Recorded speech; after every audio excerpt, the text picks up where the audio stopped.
સ્થાનિક સ્વરાજ્યની ચૂંટણીમાં વડોદરા શહેરના કોંગ્રેસના કાર્યકર્તાઓ વચ્ચે વિવાદ સર્જાયો। પૂર્વ મંત્રી તુષાર ચૌધરીની સભામાં શહેર મહામંત્રી સ્ટેજ પર સ્થાન ન અપાયાની નારાજગી। કોંગ્રેસના મહામંત્રી વિજય જાદવે પ્રભારી બિમલ શાહને આ મુદ્દે ફરિયાદ કરી છે।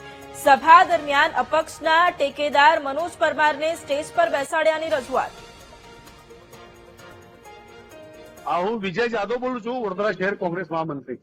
હા બોલો બોલો ભૈયા, કેમ છો? બસ મજામાં।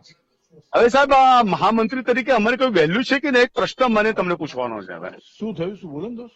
હવે અત્યારે વોર્ડ નંબર 1 ની અંદર સભા ચાલી રહી છે, તુષારભાઈ ચૌધરી ત્યાં આવ્યા છે।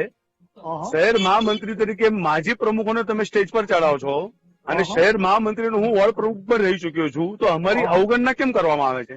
શું મરાઠી વોટરની કોંગ્રેસની જરૂર નથી? પહેલા હું તો છે ને, તને ખબર છે અત્યારે હું પેલા ઇન્ટરવ્યુમાં હતો, પણ ત્યાં મારું ધ્યાન દોર્યું, હું પ્રમુખનું ધ્યાન દોરું છું અને જે તે ત્યાંના વિસ્તારના પ્રમુખને પણ કહું છું।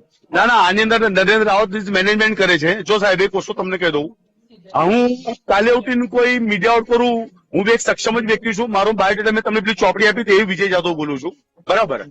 જો આવી રીતે અવગણના થતી હોય તો કોઈ મતલબ નહીં સાહેબ આની અંદર તો।